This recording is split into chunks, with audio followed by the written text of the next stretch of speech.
निगाह ने ये कैसा ख्वाब देखा है, जमी पे चलता हुआ माहताब देखा है।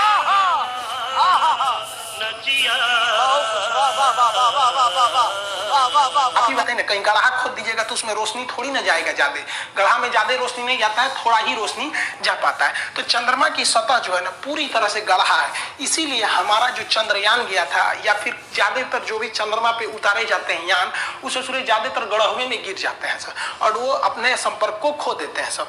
तो चंद्रमा की सतह अगर आपसे कोई कह दे तो बराबर नहीं है, वो कैसा है, गढ़ा गढ़ी है।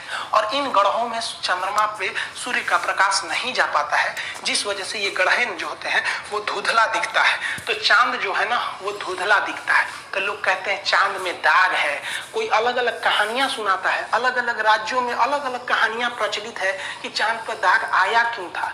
भैया चांद पे कोई दाग नहीं है, चांद पर गढ़ा है। जिस तरह से महिलाओं के या पुरुषों के यहाँ पिंपल्स निकल जाते हैं ना, किसी किसी का खौरा जाता है, कटहल की तरह हो जाता है, तो वो भी दाग की तरह हो जाता है। वैसे ही चंद्रमा पर भी है, यहाँ कोई दाग वगैरह नहीं है, उस गड्ढे में प्रकाश न जाने की वजह से थोड़ा सा धुंधला दिखता है।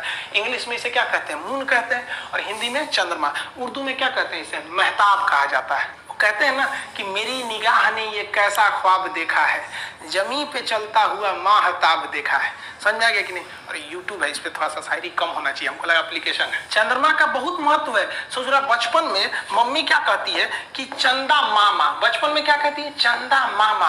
और वही लड़कवा जब बड़ा हो जाता है ना तो मम्मी कहती है चांद सी दुल्हन लाएंगे। अरे ससुरा तूने, इसका मतलब तू मामा को दुल्हन बना रही। अरे अरे भाई, ये कहने के लिए चंदा मामा दूर के पुआ पकाए खीर के। अभी तो हाल ही में करवा चौथ बीता है।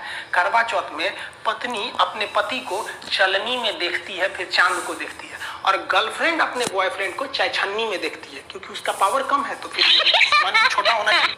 आप देखिएगा, एगो लड़का लड़की शादी करके भाग जाएगा सब, अब उसके बाद से लड़कियां पकड़ाएगी ना तो कोर्ट में आके क्या कर देगी, हमको बहला फुसला के लेके भाग गया। अब आप बताइए, किसी लड़की को कोई बहला फुसला के भागेगा कि चलो चलो चलो भाग जाते हैं शादी कर लेते हैं? नहीं ना लेके भाग सकते हैं। ऐसे कोई लड़की को लेके भागेगा, और देखो कौवा कौवा कौवा। अरे बहलाया फुसलाया किसको जाता है, जिसके पास बुद्धि नहीं है। तो हमारा कानून कहता है कि देखिए, समाज को बेहतर बनाने के लिए जरूरी नहीं कि सब पे कानून बराबर लगे, किसी पे थोड़ा सख्त कर दीजिए, किसी पे कम कर दीजिए।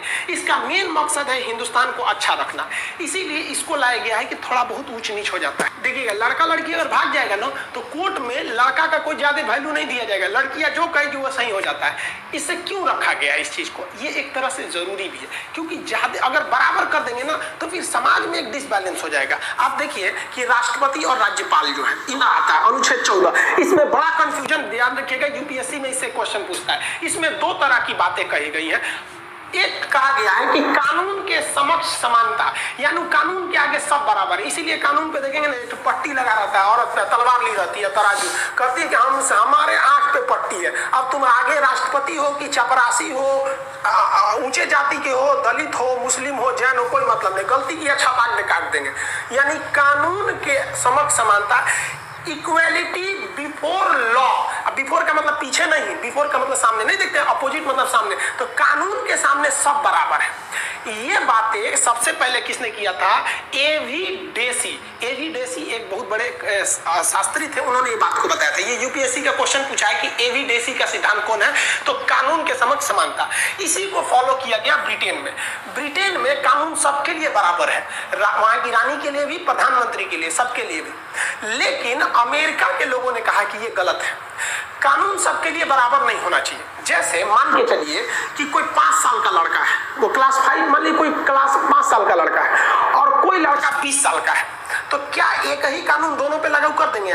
देखिए, तो 5 साल के लड़के का टिकट ट्रेन में आधा लगता है और 20 साल के लड़के का टिकट पूरा लगता है। अब अगर कोई सुप्रीम कोर्ट में केस ठोक दे इस आधार पर कि सुप्रीम कोर्ट, आप बहुत बड़े कानून के रक्षक बनते हैं, ही बताइए हम